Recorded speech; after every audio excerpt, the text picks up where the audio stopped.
Welcome, welcome, welcome, women of power. Do you know what today is? Today is another chance. Today is another opportunity to grasp hold of this life-changing information that will prepare you to walk through your new door as well as your new season.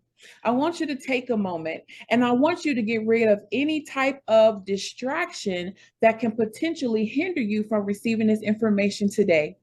I also want you to take off the hats that you operate in on a day-to-day basis. I'm not talking about the hats that you use to serve your family. I'm talking about those hats that you only can see. They are invisible hats. Those invisible hats that keep you from showing up and serving your business at its full potential. See, I know about these hats. These hats cause a lot of self-doubt in my life. It caused me to feel like I was stagnant. It caused me to feel like I was in a not just stagnant, but I always just felt like I was captive in this place where I couldn't move forward because I was so insecure.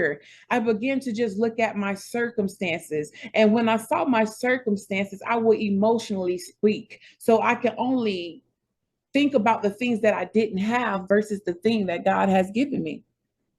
Now, somebody say the beautiful thing is, the beautiful thing is, though I was in this place and I was in this place, this valley, low place, or the valley of decisions, God have given me a mountaintop experience. And from that mountaintop experience, I was able to receive my gift of determination. I was able to see my gift of consistency. I was able to receive my gift of feeling like I am more than enough. And from out of that place, I was able to get the core information that I'm presenting to you today. And that is the 5 effects that insecurities can have on your business. Now, the first effect, the first insecurity is procrastination. Procrastination is more than putting things off till the next day or saying I'll do it later.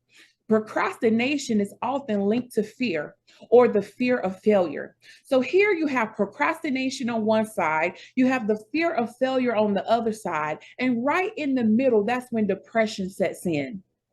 So the thing becomes is you know that you have greatness on the inside. You know that you have it in you to produce for your business, but you have not tapped into the courage to push past your feeling of how you feel. Number two. Number two is rejection.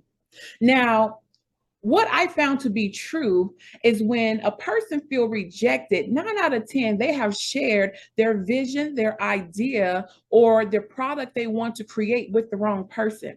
So what happens is when the person you shared it with is not as excited as the person who actually got the idea, then what happens is they feel rejected because they thought they were going to get a different response. They thought they were going to get a different response of agreement, but there was no agreement. Number 3 is feeling pretty enough. Imagine somebody waking up in the morning and they're like, you know what? I feel refreshed. I feel renewed. I feel revived. I think I'm going to do a Facebook video today. Or better yet, I'm going to do a webinar. And what happens when they look in the mirror, they begin to tear themselves apart. I'm not pretty enough. I have a blemish on my face. I'm too dark. I'm too light. I'm too fat. I'm too skinny. So all of these insecurities begin to bubble up, and only thing they can see is I am not pretty enough. And at that moment, because they can't even see themselves in a beautiful state, they feel that the world is not going to receive them. Oh, I do not speak eloquent enough. I don't have excellency of speech.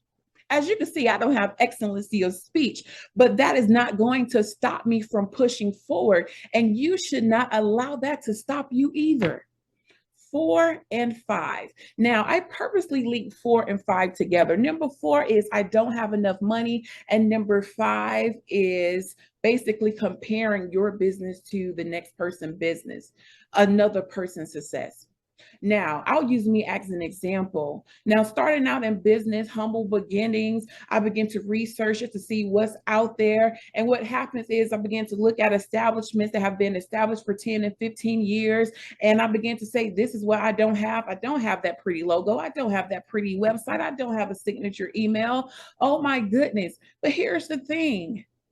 I actually sat down with a multimillionaire one time and I began to ask them, and I wasn't even thinking that they started from humble beginnings too. They started with $100. They didn't have a substantial amount of money in the bank. So at that moment, I had no excuse. You have to stop comparing your business to another person's success, because the same way that you have a testimony about your business, they may have a testimony as well. And again, we all start from humble beginnings. You don't have to worry about what you don't have. You have to use what God has placed in your hand and what He has placed in your mouth. Now, I'm not trying to preach, I'm just trying to reach to you today, okay? But you have to use what's in your hand and what is in your mouth. You have to speak that thing into existence.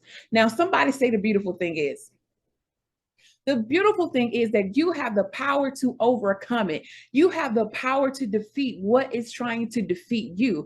You have to change your mindset. You have to know that you can do anything that you put your mind to. You have to know that you are disciplined enough to get it done. You have to find your why, because your why is linked to your purpose. And when you have your why and your purpose, the only thing that can come out of that thing is favor, baby. Okay, somebody say the beautiful thing is that you have what it takes to produce what needs to be produced for your business. Find your why, find your purpose, and you will do amazing. Believe in yourself. You have to believe that you can do anything that God has placed into your trust and to your care to do. Now, in my conclusion, not only are you a woman who prosper, but you are a woman of virtue. My name is A.R. Smith, and I am the founder of Power, which stands for the Purpose of Women Evolving Relentlessly. I am also the owner of A.R. Smith Consulting, where we teach you how to do it God's way. If you would like to connect with me, you can go to www.powerlv.com. You have the most amazing day. Until next time, bye-bye.